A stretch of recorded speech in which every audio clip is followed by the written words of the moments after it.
Hello नमस्कार। आज हम बात करेंगे जो भारतीय राज्य व्यवस्था है उसको लेकर चर्चा करेंगे। और भारतीय राज्य व्यवस्था जो जनरल स्टडीज का पेपर है उसमें मुख्य भूमिका में रहता है। और बाकी स्टेट और सेंट्रल गवर्नमेंट की जो भी एग्जाम होती हैं उनमें भी इसकी भूमिका महत्वपूर्ण बनती है। तो हम लोग जो भारतीय राज्य व्यवस्था है इसकी जो शुरुआत है उसको लेकर बात करेंगे सबसे पहले।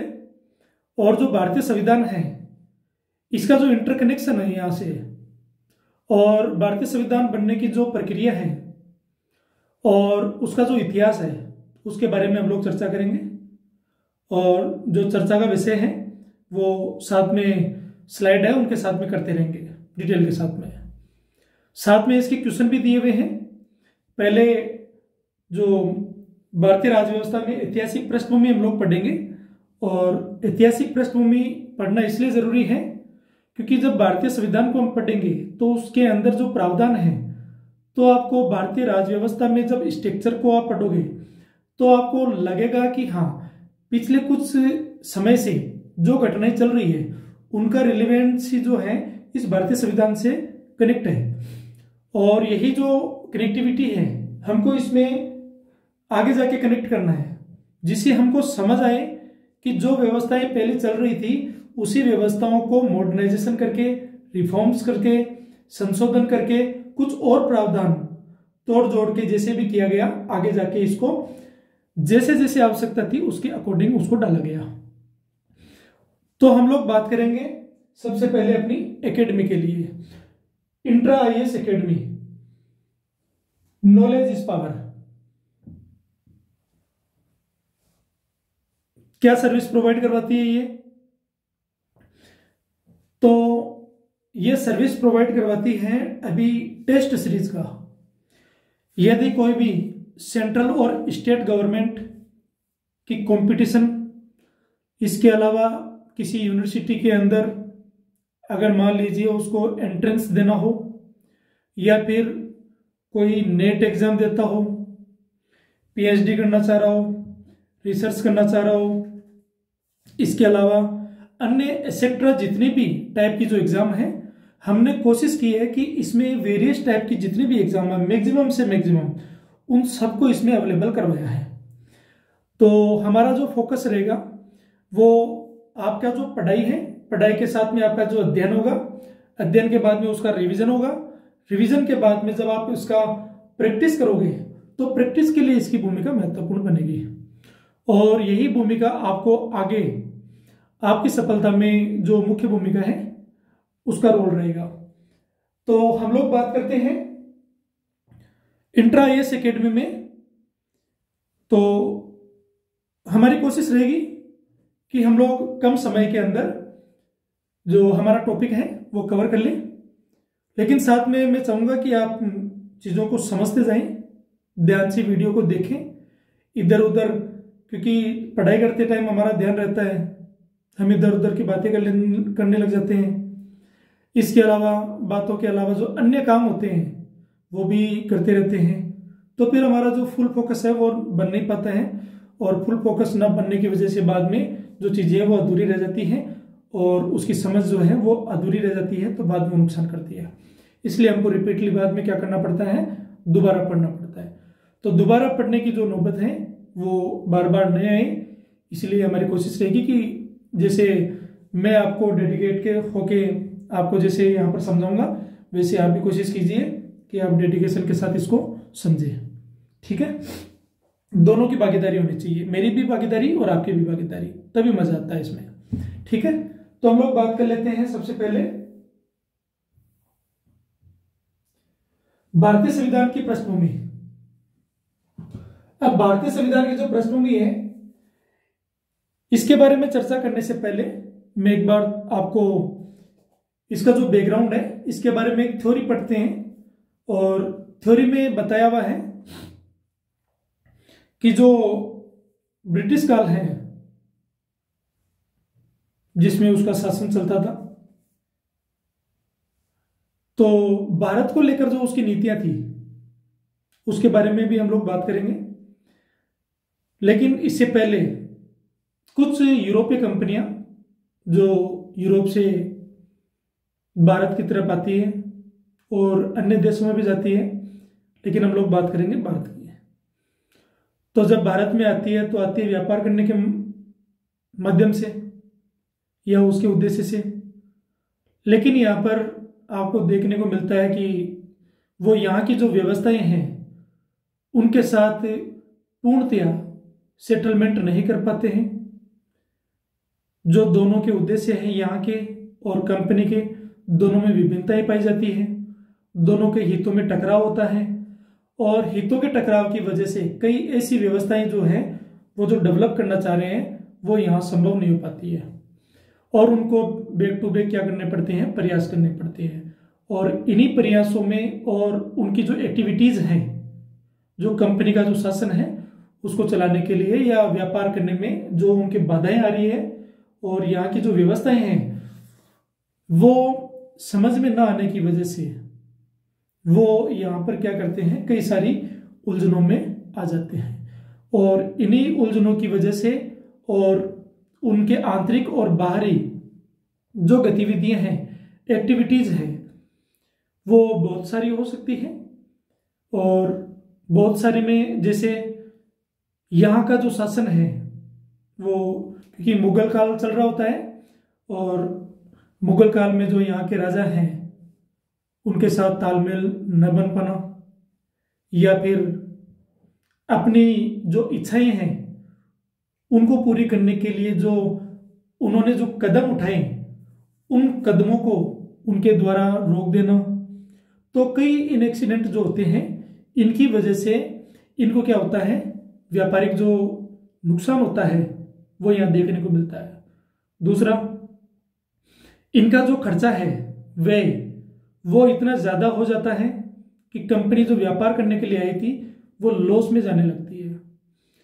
अगर ब्रिटेन की सरकार ने उसको परमिशन दे रखी है व्यापार करने की तो उसको यहाँ पर व्यापार करना चाहिए, लेकिन व्यापार के अंदर कुछ ऐसी गतिविधियां देखने को मिलती हैं और साथ ही जो कंपनी का स्ट्रक्चर है और कंपनी के जो अधिकारी हैं और जो प्रशासन है इनमें यहाँ भ्रष्टाचार के अलावा यहाँ जो कुप्रशासन है, इसके अलावा अपने हितों को टकराव, तो कई सारी चीजें हैं जिनकी वजह से ये जो कंपनी है इसको नुकसान होता है और नुकसान की वजह से ब्रिटेन की सरकार है ये क्या करती है, इसको बचाने का प्रयास करती है। और कंपनी को बचाने का प्रयास में इनको कंपनी को क्या करना पड़ता है, उनसे ऋण लेना पड़ता है। किससे? बैंक ऑफ इंग्लैंड से। और बैंक ऑफ इंग्लैंड से जब ऋण लेते हैं तो क्योंकि सरकार का दबदबा है और सरकार अगर पैसा देती है तो उसको जो पैसा दिया हुआ है उसकी सुरक्षा चाहिए उसके बदले में, और पैसों की सुरक्षा के बदले में वो क्या चाह रही है, तो उन्होंने क्या किया, जो कंपनी की जो गतिविधियां हैं उनको रेगुलेट करने की कोशिश की कि आप भारत में आप जो व्यापार करने आए हैं तो व्यापारिक जो प्रशासन है, जो व्यवसायिक प्रशासन है, आप वो कीजिए। इसके अलावा आप जो काम करेंगे वो हमारी निगरानी में काम करेंगे। तो उनको क्या किया, उसको कंट्रोल और उसको बचाने का और नियंत्रण करने का जो काम है वो किया। इसके लिए जो राजनीतिक जो व्यवस्थाएं हैं उनकी जो स्टेब्लिश हैं वो करनी पड़ती हैं। तो उन्होंने यहां पर क्या किया, पहला कदम पहली बार उठाया, जो पहला कदम था और पहली बार उठाया 1773 का पहला रेगुलेटिंग एक्ट आता है इसके लिए। तो हम बात करेंगे 1773 का रेगुलेटिंग एक्ट। रेगुलेटिंग का मतलब ये होता है कि उसको रेगुलेट करना। तो हम लोग बात करेंगे एक्ट ऑफ 1773 सबसे पहले। तो इसके बारे में चर्चा करेंगे कि जो कंपनी की आर्थिक और जो व्यापारिक जितनी भी गतिविधियां हैं उनकी वजह से ब्रिटेन की सरकार को कंपनी के लिए ऐसा करना पड़ा। देखिए अब हम लोग बात करते हैं पहली स्लाइड में लिखा हुआ है इसमें 1773 का रेगुलेटिंग एक्ट। ये कह रहा है, क्या कह रहा है कि जैसे मैंने आपको बता दिया तो अब आप इसको आराम से समझते जाइए। कई सदी में ब्रिटिश इंडिया कंपनी के मामलों को नियंत्रित एवं विनियमित करने, कंट्रोल करने और रेगुलेट करने, ठीक है, के लिए ब्रिटिश सरकार द्वारा उठाया गया पहला कदम था। और इसने पहली बार कंपनी के राजनीतिक और प्रशासनिक, देखिए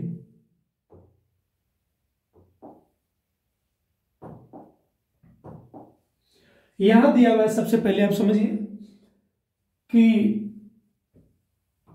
नियंत्रित और विनियमित करने, दूसरा है ये उठाया गया पहला कदम, और इसने पहली बार क्या किया, कंपनी के जो राजनीतिक और प्रशासनिक कार्य उनको स्वीकार किया, और साथ ही भारत में जो केंद्रीय प्रशासन है इसकी नींव रखी। सेंट्रल एडमिनिस्ट्रेशन का फाउंडेशन यहां पर स्टेबल किया।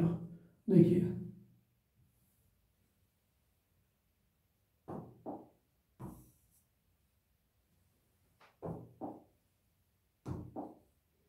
तो हम लोग बात करेंगे आगे। इसने बंगाल के गवर्नर को क्या किया, बंगाल के गवर्नर जनरल के रूप में नामित किया, और उसकी सहायता के लिए 4 सदस्यों की एक कार्यकारी परिषद बनाएगी। पहला क्वेश्चन ये है कि बंगाल के गवर्नर को बंगाल का गवर्नर जनरल के रूप में नामित किया। तो आपको पता हो तो मद्रास, बॉम्बे और बंगाल, ये 3 जो टेरिटरी एरिया थे, जो क्षेत्र थे, तो ये विस्तारित थे, बड़े थे। और दूसरा, तो जब आप इनको देखोगे तो यहां से जो राजस्व है, सीधी सी बात है कि इनको क्या चाहिए था, इनको पैसा चाहिए था, जहां से पैसा आएगा वहीं काम करेंगे। तो इस बात को ध्यान में रखते हुए अगर ये तीनों की व्यवस्था एक जैसी रहती, भाई एक को बड़ा दिखाने के लिए 2 को क्या करना पड़ता है, उसे थोड़ा कम दिखाना पड़ता है। तो बॉम्बे प्लस मद्रास, तो इन दोनों के स्तर से ऊपर उठाने के लिए बंगाल के गवर्नर को क्या किया, बंगाल का गवर्नर जनरल का जो पद है वो नामित किया। इसका मतलब इन दोनों से अलावा, इन दोनों के अलावा आप बंगाल के गवर्नर को क्या करोगे, आप सर्वोच्च मानोगे अभी तक। अब इसके लिए कहा गया कि बंगाल के गवर्नर को बंगाल के गवर्नर जनरल के रूप में नामित किया, और उनकी सहायता के लिए, किसकी सहायता के लिए, जो गवर्नर जनरल है उनकी सहायता के लिए 4 सदस्यों की एक कार्यकारी जो एग्जीक्यूटिव काउंसिल है वो बनाएगी। अब देखिए आगे, पहले बॉम्बे और मद्रास प्रेसिडेंट के गवर्नर एक दूसरे से स्वतंत्र थे, अपने अपने जो कार्य क्षेत्र थे उनका अलग था, और निर्णय भी अपने अनुसार लेते थे। लेकिन इस कानून ने उन्हें बंगाल के गवर्नर जनरल के अधीन कर दिया। इसका मतलब है कि वो जो निर्णय पहले लेते थे, अब वो निर्णय वो स्वयं के जो होंगे, इसके अलावा गवर्नर जनरल जो होगा उसका भी निर्णय उससे अपर कंडीशन में रहेगा। देखिए इसमें निर्धारित किया कि कलकत्ता 1774 में एक सर्वोच्च न्यायालय स्थापित किया जाएगा, और जिसमें एक मुख्य न्यायाधीश और 3 अतिरिक्त न्यायाधीश होंगे। इसमें एक सुप्रीम कोर्ट की स्थापना की 1774 में, और सर्वोच्च न्यायालय स्थापित किया जाएगा, और एक मुख्य न्यायाधीश और 3 अतिरिक्त न्यायाधीश इसमें होंगे। देखिए आगे बढ़ते हैं। इसमें 1773 का जो रेगुलेटिंग एक्ट है उसके बारे में पढ़ रहे हैं हम लोग कि इसमें क्या क्या चीजें हैं, कि इसके फीचर्स क्या हैं। इस कानून ने कंपनी के कर्मचारियों को किसी भी प्रकार के निजी व्यवसाय से जुड़ने, निजी व्यवसाय बताएंगे अभी, और स्थानीय निवासी हैं उनसे किसी भी प्रकार की भेंट, उपहार आप लेते हैं ना, तो जो भेंट है तथा रिश्वत लेने को अवैध घोषित कर दिया गया।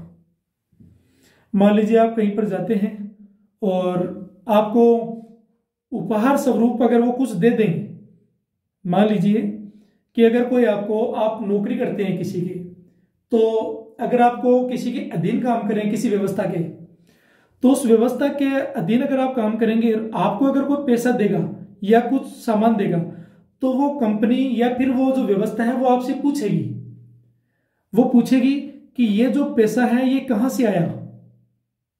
तो उस बात को ध्यान में रखते हुए यदि कोई मान लेते हैं कि कीमती वस्तु है या पैसा है, वो उपहार स्वरूप अगर वो मिलती है तो वो भेंट समझी जाती है, और तो उसके लिए क्या होता है, क्वेश्चन मार्क नहीं लगता है। क्वेश्चन मार्क नहीं लगता है, और उससे क्या होता है, उसका जो आंतरिक लाभ है वो होता है।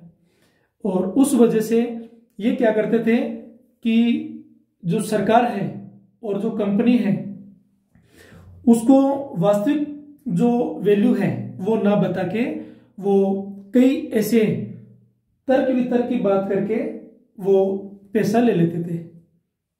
और यही बात इसमें कहा गया कि जो बेड गवर्नेंस हुआ था, वो बेड गवर्नेंस कारण क्या है, भ्रष्टाचार, कुप्रशासन, ये जो घटनाएं वो यही तो है। इसीलिए इस बात को समझने की जरूरत थी। आगे पढ़ते हैं।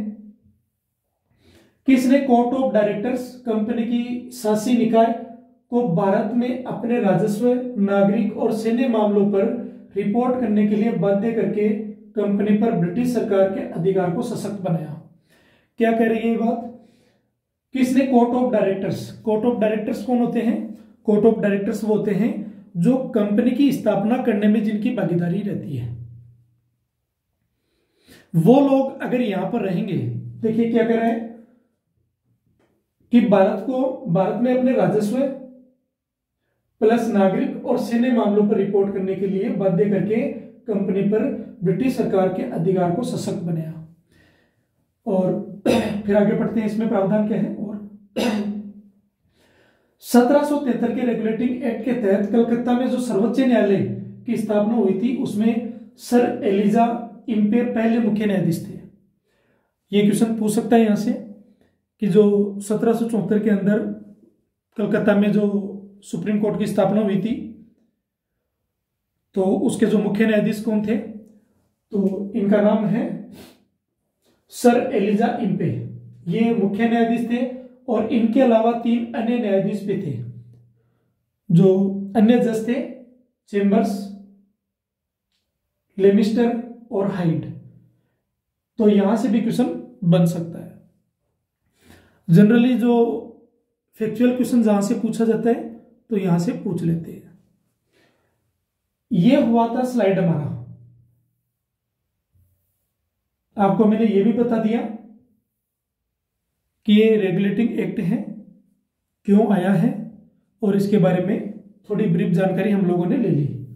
अब देखिए इसमें, अब यहां से जो क्वेश्चन बनेंगे तो इस फॉर्मेट को मैंने क्या किया, क्वेश्चन में कन्वर्ट करवा दिया। यहां पहला क्वेश्चन, पहले मैं क्या करूंगा, जो शॉर्ट क्वेश्चन है पहले वन लाइनर क्वेश्चन पढ़ेंगे, उसके बाद में इनके जो कॉन्सेप्चुअल जो क्वेश्चन बनते हैं और तो वो भी हम लोग कोशिश करेंगे यहां से। और इसके बाद में काफी सारे क्वेश्चन मिलेंगे आपको बैक टू बैक। अभी तो हमारा शुरुआती दौर है, इसलिए देखिए 1773 का रेगुलेटिंग एक्ट किस देश की संसद द्वारा पारित किया गया? तो ब्रिटिश संसद द्वारा। दूसरा क्वेश्चन, यह अधिनियम ब्रिटिश सरकार द्वारा ईस्ट इंडिया कंपनी के मामलों में उठाया गया कौन सा कदम था? तो यह भारत में कंपनी के मामलों को नियंत्रित और विनियमित करने के लिए ब्रिटिश सरकार द्वारा उठाया गया पहला कदम था।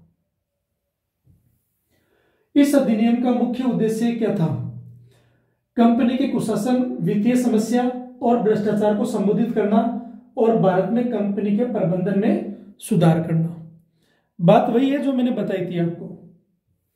इस अधिनियम ने पहली बार कंपनी के किस प्रकार के कार्यों को मान्यता दी? कंपनी के राजनीतिक और प्रशासनिक कार्यों को। फिर बात करते हैं, इस अधिनियम द्वारा बंगाल के गवर्नर का पदनाम बदलकर क्या कर दिया गया? तो बंगाल का गवर्नर जनरल। फिर है, बंगाल के प्रथम गवर्नर जनरल कौन थे? क्वेश्चन पूछ सकता है यहां से, और ये क्वेश्चन बनता है वॉरेन हेस्टिंग्स। गवर्नर जनरल की सहायता के लिए कितने सदस्यों की एक कार्यकारी परिषद एग्जीक्यूटिव काउंसिल बनाई गई थी? तो उसमें 4 सदस्यों की बनाई गई थी। इस अधिनियम के तहत कौन कौन सी प्रेसिडेंसियों को बंगाल के गवर्नर जनरल के अधीन कर दिया गया? तो बंबई और मद्रास, जिसकी बात हम लोगों ने कर ली। किस शहर में एक सर्वोच्च न्यायालय की स्थापना का प्रावधान किया गया? तो कलकत्ता में। फिर है, कलकत्ता में सर्वोच्च न्यायालय की स्थापना किस वर्ष की गई? 1774 को। फिर है, कलकत्ता सर्वोच्च न्यायालय में कितने न्यायाधीश थे? एक मुख्य न्यायाधीश और 3 अन्य न्यायाधीश। कलकत्ता सर्वोच्च न्यायालय के प्रथम मुख्य न्यायाधीश कौन थे? Sir Elijah Impey. ध्यान रखना इस बात का। इस अधिनियम ने कंपनी के कर्मचारियों पर क्या प्रतिबंध लगाया था? तो उन्हें किसी भी प्रकार का निजी व्यापार करने, मतलब खुद का प्राइवेट व्यापार करने, अथवा स्थानीय निवासियों से कोई भी भेंट या रिश्वत लेने से प्रतिबंधित किया गया। समस्या ये थी ना, रिश्वत लेने वाली। इस अधिनियम के माध्यम से ब्रिटिश सरकार ने कंपनी पर नियंत्रण कैसे बढ़ाया? इसने कोर्ट ऑफ डायरेक्टर्स को भारत में राजस्व, नागरिक और सैन्य मामलों पर ब्रिटिश सरकार को रिपोर्ट करने के लिए बाध्य कर दिया कि आप कुछ भी हो, भारत में जब आप शासन कर रहे हैं, व्यवस्थाओं को देख रहे हैं, तो आपको राजस्व है कितना कलेक्ट हुआ है, किस प्रकार से कलेक्ट करते हैं, नागरिकों के बारे में, तीसरा सैन्य मामलों पर, इन तीनों के बारे में आपके लिए मैंडेटरी है कि आप इसकी सूचना ब्रिटेन सरकार को देंगे। फिर है, क्या गवर्नर जनरल को कार्यकारी परिषद पर वीटो का अधिकार था? तो इसमें लिखा हुआ है नहीं। गवर्नर जनरल को निर्णायक मत देने का अधिकार था, लेकिन वीटो का नहीं। इस अधिनियम का संवैधानिक महत्व क्या है? इसने भारत में केंद्रीय प्रशासन की नींव रखी और ब्रिटिश सरकार के पूर्ण नियंत्रण की दिशा में पहला कदम था। क्या कह रहा है कि ब्रिटिश सरकार के पूर्ण कंप्लीटली जो कंट्रोल है उसकी दिशा में पहला कदम था। इस अधिनियम में किन लोगों को सर्वोच्च न्यायालय के अधिकार से छूट दी गई? तो कंपनी के राजस्व संग्रहकर्ता जो कलेक्ट करते हैं राजस्व, रेवेन्यू, और न्यायिक अधिकारियों को कुछ मामलों में छूट दी गई। इस अधिनियम की कंपनियों को दूर करने, इस अधिनियम की कमियों को दूर करने के लिए कौन सा बाद में संशोधन अधिनियम लाया गया? तो ये है एक्ट ऑफ सेटलमेंट 1781, निपटान अधिनियम। 1773 के रेगुलेटिंग एक्ट के तहत सर्वोच्च न्यायालय का अधिकार क्षेत्र कहां तक सीमित था? तो भौगोलिक दृष्टि से बंगाल तक सीमित था तथा ब्रिटिश विषयों पर दीवानी और फौजदारी अधिकार क्षेत्र था, न कि भारतीय मूल वासियों पर। अब इसमें जो दो शब्द आ रहे हैं, दीवानी और फौजदारी, तो फौजदारी मामला वो होता है जहां हिंसात्मक जो गतिविधियां होती हैं, चोरी है, डकैती है, लूटमार है, हत्याएं हैं, जैसी घटनाएं हैं, जहां दंड का प्रावधान एक्टिव ज्यादा रहता है। दूसरा है दीवानी, जिसमें राजस्व का है या फिर आपसे जो मतभेद होते हैं उनको लेकर रहता है। इसके बारे में डिटेल से चर्चा करेंगे आगे। यह अधिनियम किस ब्रिटिश प्रधानमंत्री के मार्गदर्शन में पेश किया गया? तो तत्कालीन प्रधानमंत्री कौन था उस टाइम? लॉर्ड नॉर्थ के मार्गदर्शन में।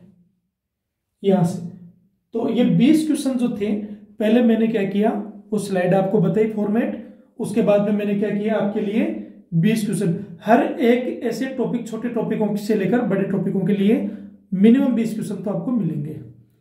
और फिर उसके बाद में फिर सारे जो फॉर्मेट है सबको मिला के फिर क्वेश्चन आपके लिए दिए जाएंगे। लेकिन सबसे पहले हम लोग ऐसे पढ़ते जाते हैं। तो पहला हमारा 1773 है, वो कंप्लीट हुआ है। Act of 1781, Pitt's India act जिसको कहते हैं, इसके बारे में बात करेंगे। 1781 का एक्ट ऑफ सेटलमेंट, सबसे पहले इसको देखते हैं।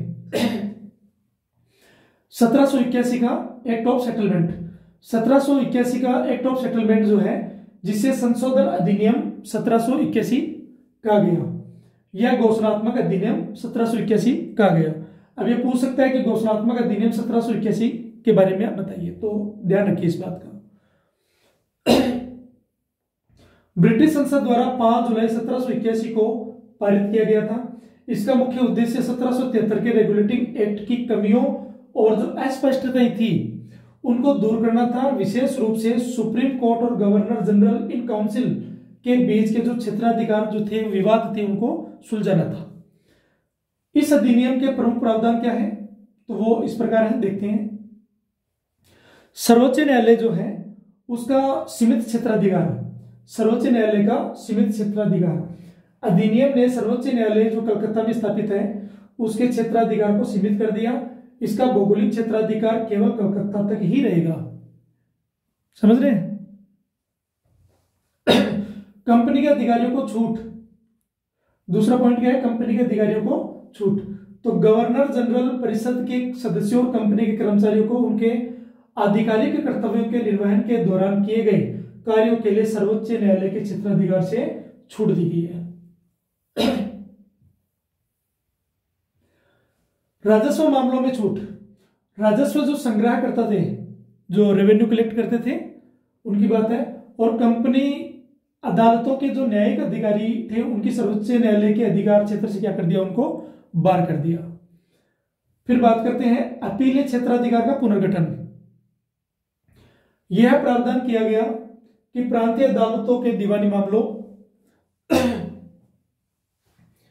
की अपील सीधे गवर्नर जनरल और उसकी परिषद के पास की जा सकती थी, जो अपील की अंतिम अदालत थी। फिर है स्थानीय निकायों का सम्मान। कानून बनाते और लागू करते समय सरकार को भारत के सामाजिक, धार्मिक और रीति रिवाजों और स्थानीय कानूनों का सम्मान करने का निर्देश दिया गया। यह इसमें प्रावधान किया गया, किसमें, एक्ट ऑफ सेटलमेंट में। फिर इसमें और दिया हुआ है विधि निर्माण की शक्ति।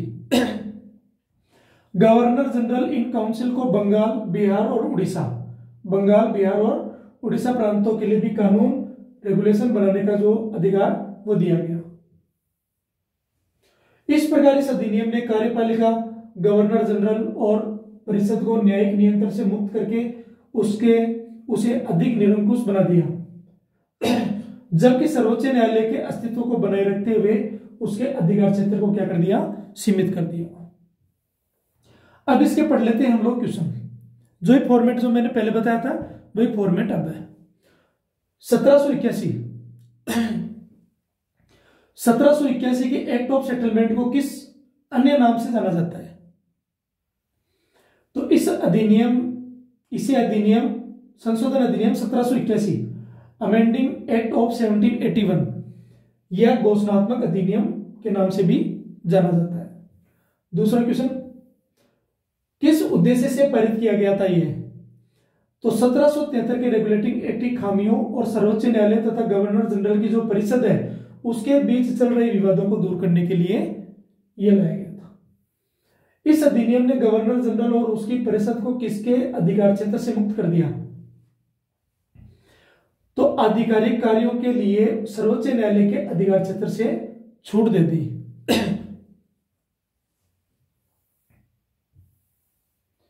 फिर है, इस अधिनियम ने सर्वोच्च न्यायालय के भौगोलिक क्षेत्राधिकार को कहां तक सीमित कर दिया? तो न्यायालय का जो भौगोलिक क्षेत्राधिकार है केवल कलकत्ता शहर तक ही सीमित था, इसलिए वहां तक किया उसको। फिर है, एक्ट ऑफ सेटलमेंट के तहत कंपनी के कर्मचारियों को उनके आधिकारिक कार्यों के लिए किसके अधिकार क्षेत्र से बाहर कर दिया? सर्वोच्च न्यायालय, सुप्रीम कोर्ट के अधिकार क्षेत्र से बाहर कर दिया। फिर है क्वेश्चन नेक्स्ट, राजस्व से संबंधित मामलों को सर्वोच्च न्यायालय के अधिकार क्षेत्र से हटाकर किसे सौंपा गया? तो गवर्नर जनरल इन काउंसिल को अपीलीय शक्तियां दी गई। फिर क्वेश्चन है, इस अधिनियम ने अपीलीय प्रणाली में क्या बदलाव किया? तो प्रांतीय न्यायालयों के निर्णयों के विरुद्ध अपीलीय गवर्नर जनरल इन काउंसिल के पास सुनी जा सकती थी, न कि सीधे सर्वोच्च न्यायालय में। अधिनियम ने कानून लागू करते समय किस बात का ध्यान रखने का निर्देश दिया?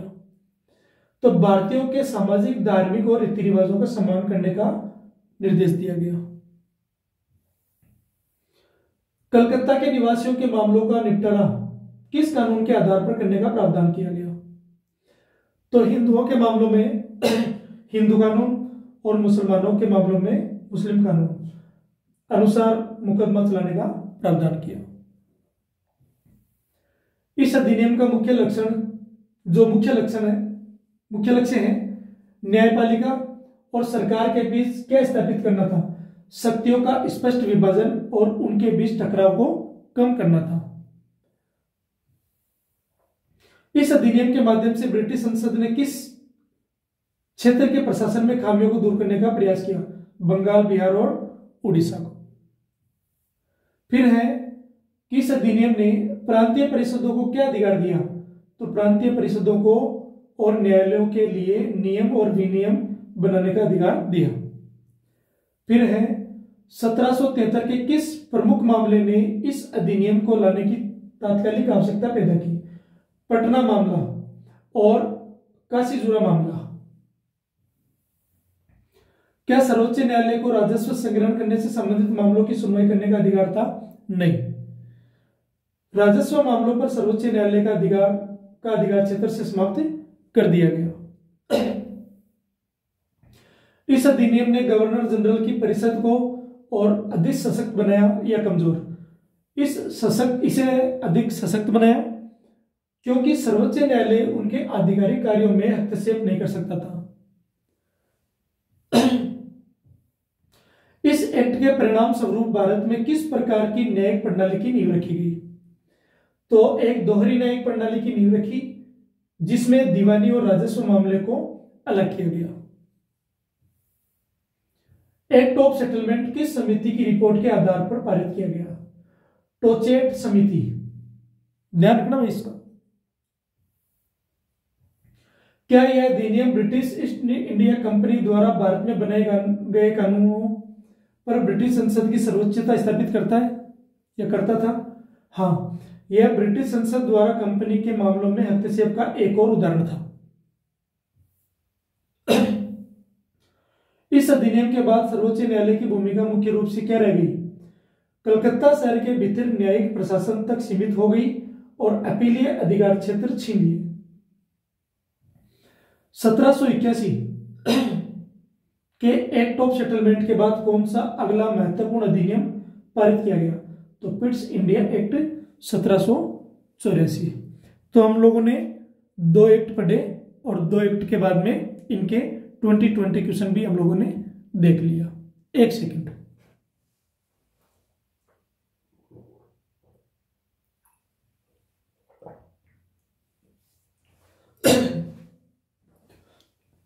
तो हम आगे बात करते हैं नेक्स्ट।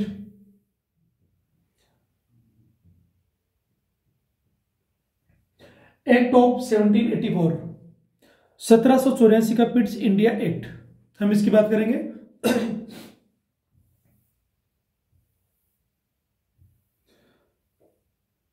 1784 का रेगुलेटिंग एक्ट, जिसे पिट्स इंडिया एक्ट भी कहते हैं, ब्रिटिश संसद द्वारा पारित एक कानून था जिसका उद्देश्य ईस्ट इंडिया कंपनी पर ब्रिटिश सरकार का नियंत्रण बढ़ाना था। इसे कंपनी के राजनीतिक और व्यवसायिक कार्यों को अलग किया और भारत में शासन की देखरेख के लिए एक नया निकाय बोर्ड ऑफ कंट्रोल बनाया गया। यह बोर्ड ऑफ कंट्रोल क्या है वो मैं बताऊंगा। बोर्ड ऑफ कंट्रोल वो होता है कि जो ब्रिटेन की सरकार है वो कंपनी के ऊपर कंट्रोल बनाए रखे, उस पर ध्यान रखे, उसकी निगरानी करे। तो वो क्या करती है, उसकी व्यवस्था में अपने लोगों को वहां क्या करती है, अटैच कर देती है। इससे क्या करते हैं कि कंपनी के जो डायरेक्टर्स हैं, इसके अलावा कंपनी क्या काम करती है, वो क्या प्रोसेस के तहत निर्णय लेती है या उसका राजस्व है या जो भी काम है, उन सभी पर क्या करती है, ध्यान रखती है, निगरानी रखती है। और ये बात वो डायरेक्ट इनडायरेक्ट जैसे भी है, तो सरकार का जो हस्तक्षेप है वो रहता है इसमें। ठीक है।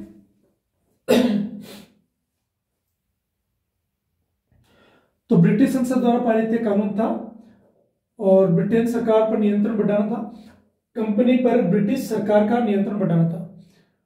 इसलिए कंपनी के राजनीतिक और जो व्यवसायिक कार्य है उनको अलग किया कि एक होता है पॉलिटिक्स करना और एक होता है बिजनेस करना। तो या तो आप पॉलिटिक्स कर लो या फिर बिजनेस कर लो, आप दोनों एक साथ कर रहे हैं। तो उन दोनों को क्या किया, अलग किया। इससे क्या होगा, जो एडमिनिस्ट्रेशन होता है, शासन होता है, गवर्नेंस होता है, वो बेटर तरीके से स्टेबल किया जा सकता है और उस पर डायरेक्ट निगरानी कंट्रोल किया जा सकता है। भारत में शासन की देखरेख के लिए एक नया निकाय बोर्ड ऑफ कंट्रोल बनाया गया। इस एक्ट ने गवर्नर जनरल की परिषद की सदस्यों की संख्या घटाकर गवर्नर जनरल की परिषद की जो सदस्यों की संख्या घटाकर 3 कर दी। मद्रास बंबई प्रेसिडेंसी को बंगाल प्रेसिडेंसी के अधीन कर दिया और कलकत्ता को ब्रिटिश भारत की राजधानी बना दिया। पिट्स इंडिया एक्ट के प्रावधान और पढ़ते हैं। दोहरा नियंत्रण, इस अधिनियम ने बोर्ड ऑफ कंट्रोल का गठन किया। एक होता है बोर्ड ऑफ डायरेक्टर्स, एक होता है बोर्ड ऑफ कंट्रोल। तो हम लोग बात करते हैं इसके बारे में, जिसे कंपनी के राजनीतिक और राजस्व मामलों का प्रबंधन करना था, जबकि कंपनी के व्यापारिक कार्यों का प्रबंधन कोर्ट ऑफ डायरेक्टर्स द्वारा किया जाता है। वही बात जो मैंने बताई आपको कि जो डायरेक्टर्स है, जो कंपनी के बोर्ड ऑफ डायरेक्टर्स है, जो कंपनी की स्टेबल करने में जिनकी भूमिका थी, जो तो उनका काम है कि आप बिजनेस पर ध्यान दीजिए, आप उसको देखिए, और बाकी जो आप जो भी काम करते हैं उनमें अगर कोई राजनीतिक जो मामला है तो उसको क्या करेंगे, हम लोग देख लेंगे। तो इस हिसाब से दोनों को क्या किया, अलग कर दिया। गवर्नर जनरल की परिषद में बदलाव किया। गवर्नर जनरल की परिषद के सदस्यों की संख्या 4 से घटाकर 3 कर दी गई और गवर्नर जनरल की शक्ति में वृद्धि हुई, क्योंकि अब वह आसानी से बहुमत हासिल कर सकता था। गवर्नर जनरल की शक्ति, गवर्नर जनरल को युद्ध, कूटनीति और राजस्व से संबंधित मामलों में अधिक अधिकार दिए गए और उसे परिषद के सदस्यों, काउंसिल के जो मेंबर थे, उनके बीच वोटों की बराबरी होने पर निर्णय देने का अधिकार मिल गया। प्रेसिडेंसी पर नियंत्रण, मद्रास और बंबई की प्रेसिडेंसी को गवर्नर जनरल के अधीन कर दिया गया, जिसे कलकत्ता भारत में ब्रिटिश शासन का प्रभावी केंद्र बन गया। मद्रास और मुंबई के गवर्नरों का नाम देखो, तो मद्रास का जो गवर्नर था उसका नाम था जॉर्ज मैकार्टनी। ध्यान रखिए, मैंने इसमें ऐड किया है। मद्रास का जो गवर्नर था उसका नाम है जॉर्ज मैकार्टनी और मुंबई का जो गवर्नर था उसका नाम था जॉन हॉर। आगे है संपत्ति का खुलासा। सभी नागरिक और सैन्य अधिकारियों के लिए यह अनिवार्य कर दिया। किसके लिए? सभी अधिकारियों, सभी नागरिकों और सैन्य अधिकारियों को, कि आपको इसके बारे में जो आपके जो संपत्ति है उसके बारे में आपको जानकारी देनी पड़ेगी कि वे भारत और ब्रिटेन में अपनी संपत्ति का खुलासा करें, क्योंकि भ्रष्टाचार के माध्यम से काफी सारा पैसा लेते थे और भ्रष्टाचार में नामित नहीं हो इसलिए वो क्या करते थे, भेंट ले लेते थे उपहार के रूप में। तो जब कोई गिफ्ट दिया जाता है तो उसकी वैल्यू को क्या करते हैं, उसमें ऐड नहीं करते, उसको भ्रष्टाचार में शामिल नहीं किया जाता और गवर्नमेंट उसके लिए कुछ नहीं करती। तो उन सारी चीजों के लिए वो एक माध्यम बन गया था भ्रष्टाचार का कुप्रशासन के अंदर, इसीलिए उसको क्या किया, यहां कंट्रोल किया। अब है इसके क्वेश्चन, फिर इसके क्वेश्चन पढ़ते हैं। पिट्स इंडिया एक्ट कब पारित किया गया? 1784। इस अधिनियम का नाम किसके नाम पर रखा गया? ब्रिटेन के तत्कालीन प्रधानमंत्री विलियम पिट द यंगर के नाम पर। पिट्स इंडिया एक्ट का मुख्य उद्देश्य क्या था? तो पिट्स इंडिया एक्ट का कि 1773 का जो रेगुलेटिंग एक्ट था उसकी कमियों को दूर करना और भारत में ईस्ट इंडिया कंपनी के मामलों पर ब्रिटिश सरकार का क्या करना है, कंट्रोल बढ़ाना है, नियंत्रण बढ़ाना है। इस अधिनियम की किस प्रकार की शासन प्रणाली की शुरुआत हुई? तो भारत में दोहरी ड्यूल गवर्नमेंट या संयुक्त सरकार की प्रणाली स्थापित हुई। दोहरी शासन प्रणाली में कौन से दो निकाय शामिल थे? तो कोर्ट ऑफ डायरेक्टर्स व्यापारिक मामलों के लिए, जैसा कि मैंने आपको बता दिया, और बोर्ड ऑफ कंट्रोल राजनीतिक मामलों के लिए। बोर्ड ऑफ कंट्रोल नियंत्रण बोर्ड की स्थापना कहां की गई? तो ब्रिटेन के अंदर की गई। अब यहां ऑप्शन में डाल देगा क्या, कलकत्ता। तो इस बात का ध्यान रहे या बात में। बोर्ड ऑफ कंट्रोल में कितने सदस्य थे? 6 सदस्य। बोर्ड ऑफ कंट्रोल के सदस्यों की नियुक्ति कौन करता था? ब्रिटिश सम्राट। भारत में कंपनी के क्षेत्रों को पहली बार क्या कहा गया? ब्रिटिश आधिपत्य वाले भारतीय क्षेत्र। इस अधिनियम ने कंपनी के किन कार्यों को अलग कर दिया? वाणिज्यिक और राजनीतिक कार्य। बोर्ड ऑफ कंट्रोल के पास कौन से मामलों पर पूर्ण नियंत्रण था? तो भारत में कंपनी के नागरिक, सैन्य और राजस्व, सिविल, मिलिट्री एंड रेवेन्यू मामले। इस अधिनियम के तहत भारत में गवर्नर जनरल की परिषद के सदस्यों की संख्या कितनी कर दी गई? तो 4 से घटाकर 3 सदस्य हो गए। गवर्नर जनरल की परिषद के 3 सदस्यों में से एक कौन होता था? तो किंग की सेना का कमांडर, किंग की सेना का कमांडर इन चीफ, मुख्य सेनापति जो होता था वो।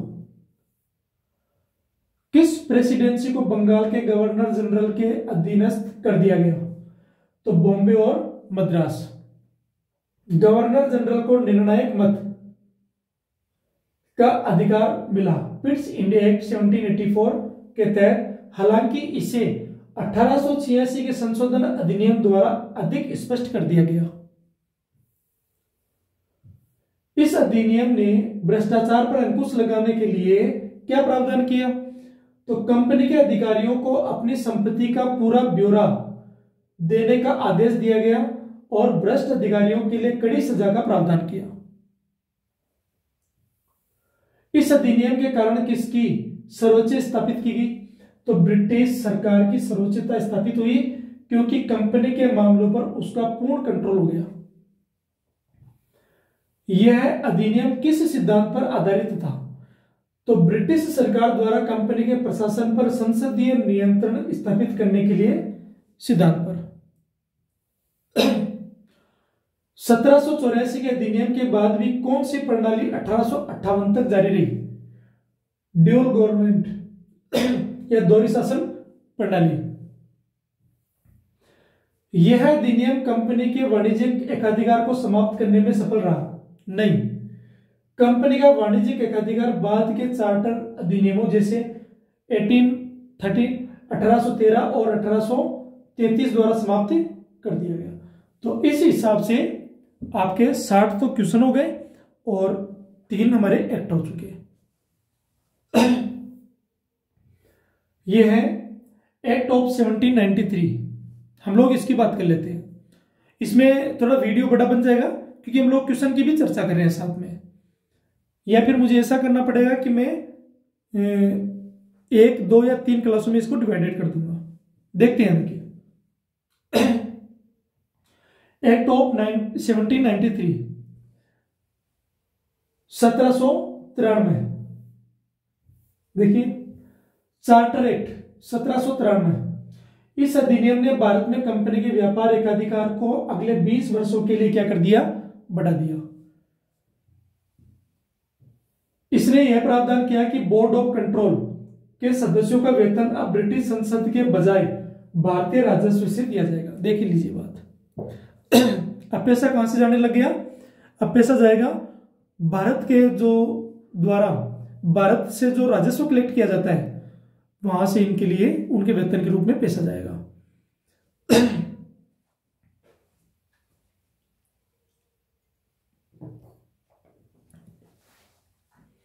आगे बात करते हैं हम लोग।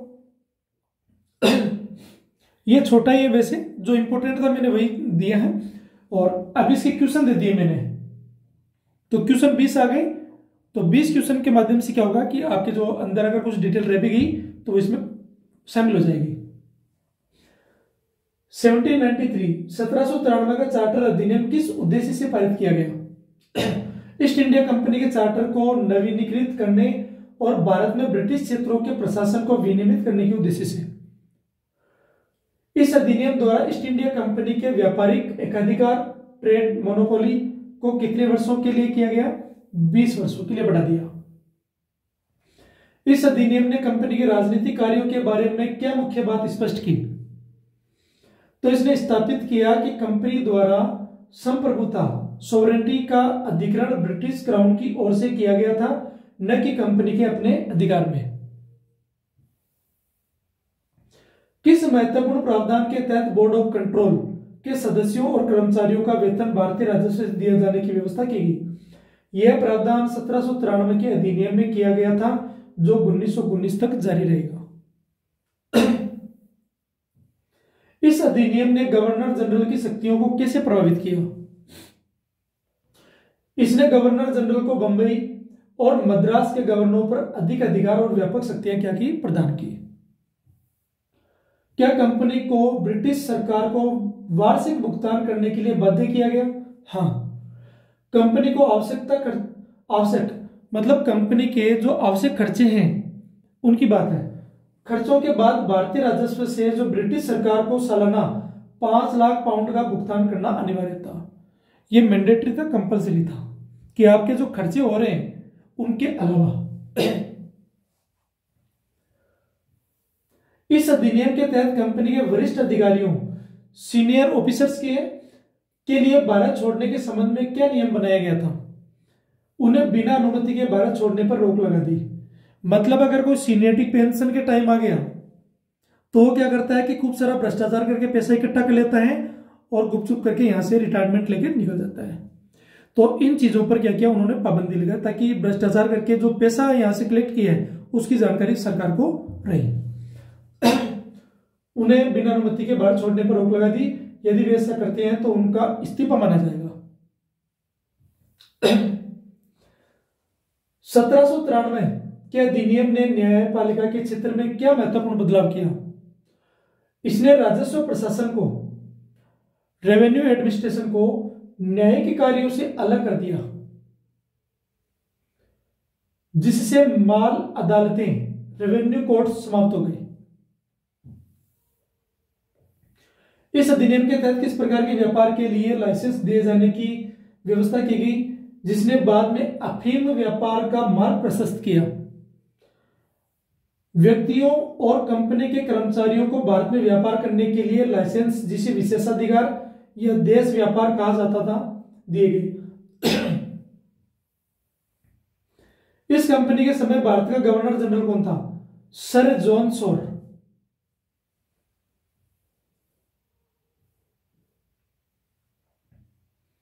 ध्यान रखना इस बात का, यहां बताया गया है कि ये क्या कह रहा है?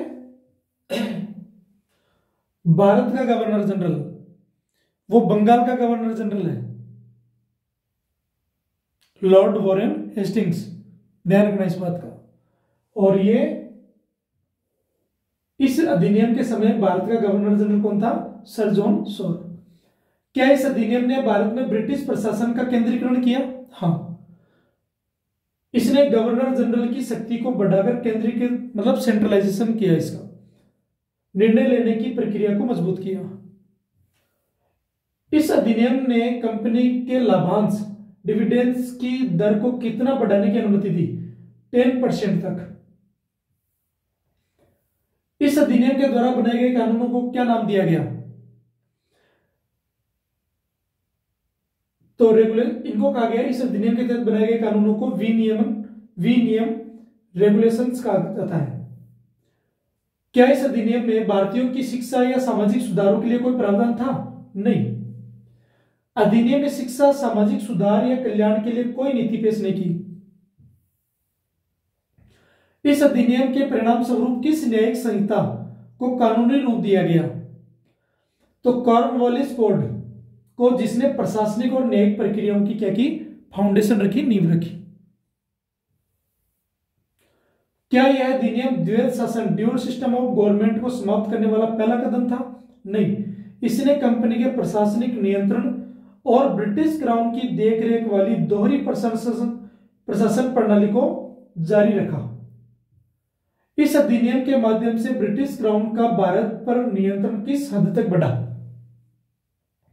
इसने कंपनी के क्षेत्रों पर क्राउन की संप्रभुता को पुनः स्पष्ट किया और ब्रिटिश नियंत्रण को मजबूत किया। इस एक्ट को किस अन्य नाम से भी जाना जाता है? ईस्ट इंडिया कंपनी अधिनियम 1793। क्या इस अधिनियम ने कंपनी के व्यापार एकाधिकार को पूरी तरह समाप्त कर दिया था? नहीं, व्यापार एकाधिकार 20 साल के लिए बढ़ाया गया था और बाद में 1813 के चार्टर अधिनियम द्वारा समाप्त कर दिया गया। लास्ट क्वेश्चन है इसका,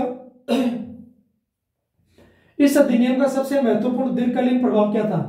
इसने भारत में ब्रिटिश उपनिवेशवाद को वैध कर दिया और कंपनी को एक वाणिज्यिक निकाय से एक प्रशासनिक प्राधिकरण में बदल दिया। इस हिसाब से आपके 20 क्वेश्चन होते हैं और चार्टर एक्ट यहां तक कंप्लीट होता आपका। तो हम लोग आज कर लेते हैं जो एक्ट ऑफ 1813। वीडियो बड़ा हो जाएगा तो हम एक काम करते हैं, जो नेक्स्ट वीडियो है इसमें जो अगली स्लाइड है उसको करेंगे। 1800 एक्ट ऑफ 1813, इसमें 1813, इसके बाद में 1833, 1853 और 1858। तो क्वेश्चंस की वजह से थोड़ा सा टाइमिंग लग रहा है, लेकिन ये आपके लिए ठीक है। इसके अलावा क्वेश्चन इनके वापस मिलेंगे और इन सब के वापस क्वेश्चन मिलेंगे। इतनी प्रैक्टिस होगी कम से कम, हर एक टॉपिक से 500 क्वेश्चन लगभग मिलेंगे। जितने प्रैक्टिस करना चाहो उतनी कर सकते हो। तो मैं आपको ये बता रहा हूं, और प्रैक्टिस के लिए जब आप टेस्ट लोगे तो टेस्ट के लिए हमारी एकेडमी है, तो आप यहां ट्राई कर सकते हो। तो वहां पर क्या होगा कि फिर आपकी यहां पर देखिए पढ़ रहे हो और क्वेश्चन फॉर्मेशन में आप उसको पढ़ रहे हो, तो क्या होगा, वो रिवाइज हो जाएगा। तो ये आपके लिए क्या होगा, आसानी होगी। हम ऐसे करते करते एक एक टॉपिक को पढ़ते जाएंगे। लगभग भी तो 100 टॉपिक ऐसे होंगे टोटल कुल मिला के सभी विषयों के, जिसके अंदर अगर कोई भी सेंट्रल या स्टेट में या सिविल सर्विस में कोई एग्जाम होगी तो उसमें उसके दायरे से बाहर नहीं जाएगा। हम डिटेल से करेंगे, भागेंगे नहीं। आप चीजों को तरीके से पढ़िए, टाइम लगता है चीजों में, लेकिन वो क्या होगी, आपके लिए बेनिफिशियरी होगी। तो हम कोशिश करेंगे नेक्स्ट वीडियो में कि आपके लिए जो नेक्स्ट वीडियो है वो अवेलेबल होगा, और नेक्स्ट वीडियो में हम लोग क्या करेंगे 1813 से फिर आगे हम बात करेंगे, जितना वीडियो होता है उतना।